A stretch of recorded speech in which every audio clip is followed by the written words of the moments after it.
This is basically a time where we just give you a brief report on what we've been up to in the last year. Much of that report is actually contained in text. There are some copies anyone wants to peruse of both the trustees report and the finance report on there. We will communicate them to members more fully after the meeting, but I can talk through them. The thing for which there is a brief amount of text is the minutes of the AGM last year. This was the last one before I took over, so I don't feel I'm the best person to just approve that they are a correct record. Is everyone happy that they are a correct record? Here, but yeah. That's exactly the thoroughness that I'm looking for. That's also good. Right. Thank you very much. Trustees report. That's the next slide. Yeah. We've done that. As I say, there is a 6-page report of trustees, which, if you want to have a quick look, is over there. But we will circulate through the newsletter. I just want to run you through a kind of couple of highlights. Firstly, staffing.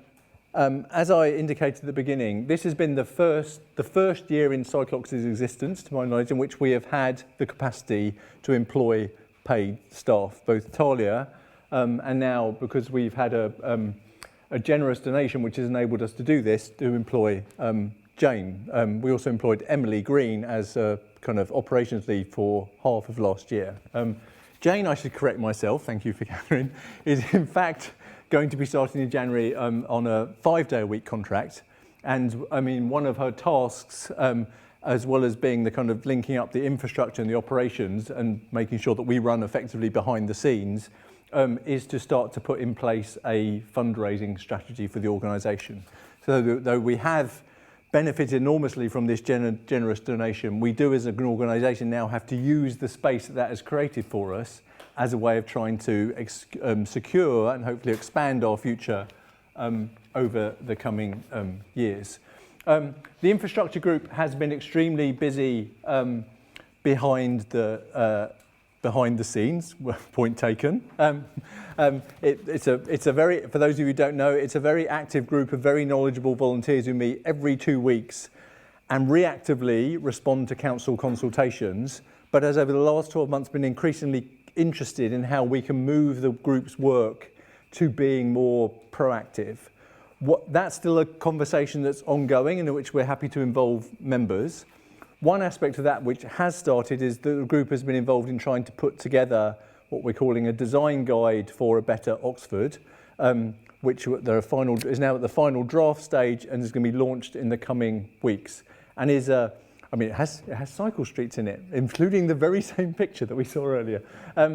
But it's basically our sense of how you do design well in this city, and it's a step towards some of the things that we were talking about earlier. Now, what does our vision of a better Oxford for 2035 look like? There's a big picture version of that, and there's a kind of how do you design a junction properly version of that, and how do you put the right curbs in.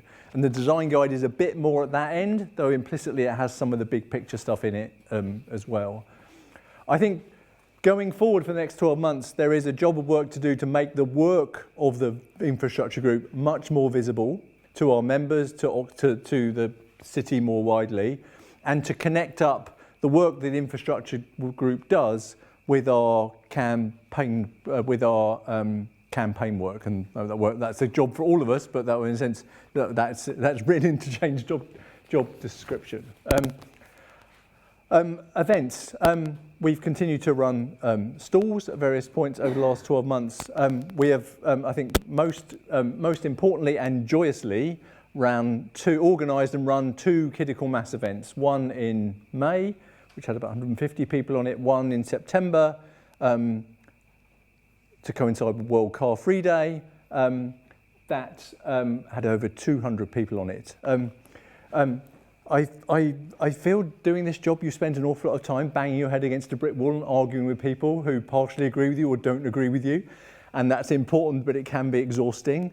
Critical mass is a fantastic antidote to all that, because it is just a joyous celebration of people occupying the streets from age 4 to 80 to both to celebrate cycling and as a kind of protest about who streets belong to. Chris Baker, is Chris here? No, I don't think he. Big shout out to Chris Baker, who is one of our members, who said he would take over the organising of Kidical Mass second time round. And boy, did he mean it, because he basically did it all and he did it very efficiently, and he's agreed to carry on. So I'm extremely confident that we will be able to hold 2 further events next year. Campaigns, I mean, this goes back to this conversation we were having before the break. Some of what we do campaign-wise is necessarily reactive, like lots of the kind of active travel and livable streets ecosystem in the city, for example. We've put an awful lot of energy, emotional and organisational, into trying to land and support and advocate for the congestion charge, partly because we think that and the council's other big schemes are necessary planks in trying to reduce car traffic in the city. And if you reduce car traffic in the city, then you can do things with redesigning junctions, with reallocating space. They can sometimes not seem like cycling measures, but they seem to us to be very, very important. And we've been involved in doing some of that. We've also ran the campaign that Talia organised around moto normativity. We've been involved in various other groups. There's a long list of our campaign activities. And one of the things I think we now need to do going forward is to target our resources and think, well, no, what are the projects and campaigns that we want to focus on over the next 12 months and afterwards. One other big shout out. One of the various points during the last half an hour, there's been talk of both growing and engaging our membership. That remains a vital, important task for us, though we should never forget that we do, as things stand, have some very active and important members. Chris is one. The other person I'd like to give a big shout out to is Jane Bouquet, who not only get involved herself in the kind of the recruitment, but basically behind the scenes with a great degree of unflappability and professionalism runs our website. So a big thank you to you.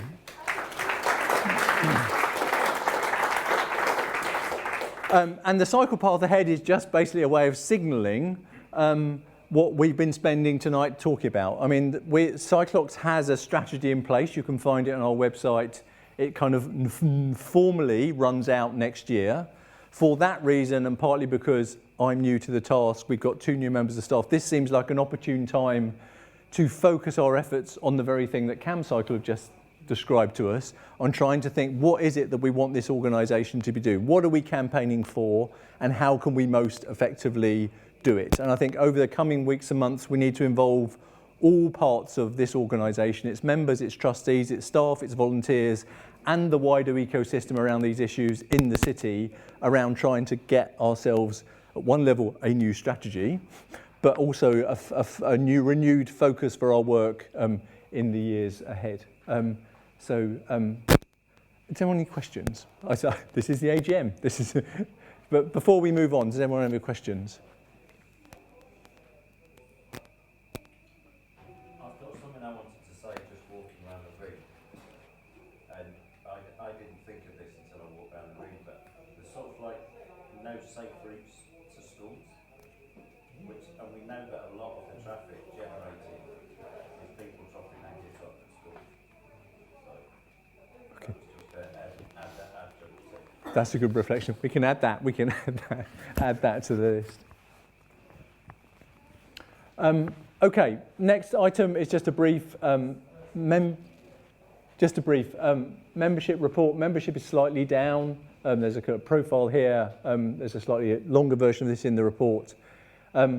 We still do have a significant clump of members. I mean, what this slide says to me is that we do need to redouble our efforts, both to grow our membership and, as importantly, to find ways in which members can be as actively involved as they want to be in various things that we do. And I think we need to be a bit more creative about how we involve members in organisations, and we need to turn our attention to that question, which brings us to the money. Ben, you're probably much better placed to talk everyone through this than I feel I am. because I do this at any meeting I'm ever at where finance comes up. So over to you. So first of all, we're in a healthy state. We had a particularly big donation this year, which has allowed us to, as Ian said, expand employment. The accounts, if you're interested, are on the table. They've been signed off. We have a basically, because we're below a certain level of income, we don't need a particularly formal approval, but we get them signed off. We get them examined by an independent examiner and signed off to say that we're not fiddling with it, or and the way we're accounting with it is appropriate. I don't think there's anything else. Yeah, so just the summary income on there. If we go on to the next one, please. Yeah. So you can see the income this year. We've had donations of 115,000, and then charitable activities. That is predominantly gift aid, so it's linked. One of the things to note is on the charitable activities, on the expenditure. Again, that's the sort of things that we're using for running all the stuff that goes out towards bike buses, towards Dr. Bike, all the activities we do, running the kind of the meetings for campaigning, everything like that. And then the support costs are generally for what it costs actually to run the charity. So at the moment we're actually quite a good ratio for what we spend on our charitable activities versus what we spend on actual running of the charity. And that's it. Does anyone have any questions? Yes. So there's clearly more donations coming in with expenditure. I presume some of that donation is to pay for expenditure on staff in the future. Yeah, so basically what we're looking at, we've reached a level now where we've got money sitting in the bank where we can afford to employ Jane and Talia for 2 years. And the aim is then that we need to maintain that income to allow us to either expand or keep on going. So hence we saw the same last year, and that's what so last year we had much more income than we had expenditure, which built up the initial kind of funds to allow us to actually employ Talia and Emily earlier in the year. So again, we need that amount of money in the bank, because you need to kind of be able to say that if money stops coming in, we have a buffer to allow us to keep on running as a going concern.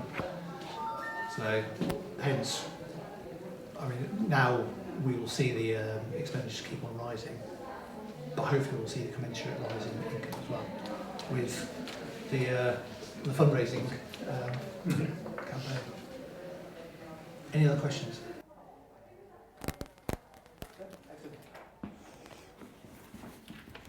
Okay, finally, just a word about the Board of Trustees.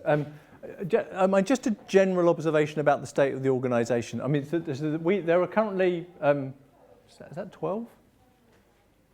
12 trustees. We're allowed a Board of Trustees between 5 and 15. Before I go on to talk about the specifics, I think my sense, and I think that this is the sense of many members of the board, is that that Cyclox as an organisation is transitioning from an organisation where the Board of Trustees was effectively actively involved in being and running the organisation, and moving to a situation which we hope can continue, where the staff on a day-to-day basis much more involved in running the organisation, and the trustees do much more of what trustees of charities do, which is kind of steward, govern, make sure that things are kind of operating smoothly. I mean, at the moment you could say we're getting the best of both worlds, because the trustees do that, but they're all active cycling campaigners as well, and that's good. But I think that we are, in a sense, in the middle of that process of transition, and we just see how that goes over the next couple of years. That having been said, we've got to say a couple of goodbyes. Kate Arnold is stepping down both from the board and as vice chair, so I would like to say a big thank you to her for all her work both for Cyclox and in the wider cycling community over many, many years. And Ben is stepping down both from the board and as our treasurer. We have made some, as far not successful, efforts to recruit trustees. So what we've decided to do as a board is effectively take the next 12 months to engage in a new trustee search with a view to bringing new trustees onto the board in 12 months' time. We propose to be both active and targeted on that process. If anyone in the room either wishes to be considered or knows someone that you think that we should approach, please do come and have a word with me at the end. But we will, for the following 12 months, go forward with the trusteeship of 10. And we are also actively involved in trying to find a new treasurer. Equally, if anyone thinks they have skills that they can offer in that regard or knows anyone that does, please make it known to me. I'm actually also meeting someone for a coffee who's expressed an interest tomorrow morning. So we've got that vacancy, very important vacancy to fill, and we will urgently try and do that over the next 2 months. So that's basically the situation with the trustees. Does anyone have any questions about that? Anyone wants to be treasurer? I had no treasurer skills when I started. It was all through Google and YouTube. Totally doable if you've got the will. So before we'll come back to the questions, we ought to just give a warm round of thanks to Ben and Kate in their absence for all their work they've done for us.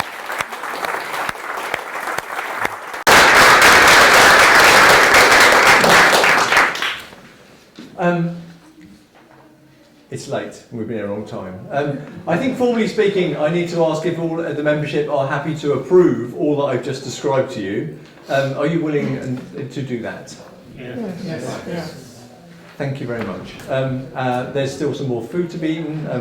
We've got the room for another 15 minutes, so feel free to hang around. But thank you very much for coming. I think, in addition to the AGM, I think it's been a very inspiring event, and it's demonstrated just how much energy there is in this city for making it a better place for people to get around on a bike. Thank you.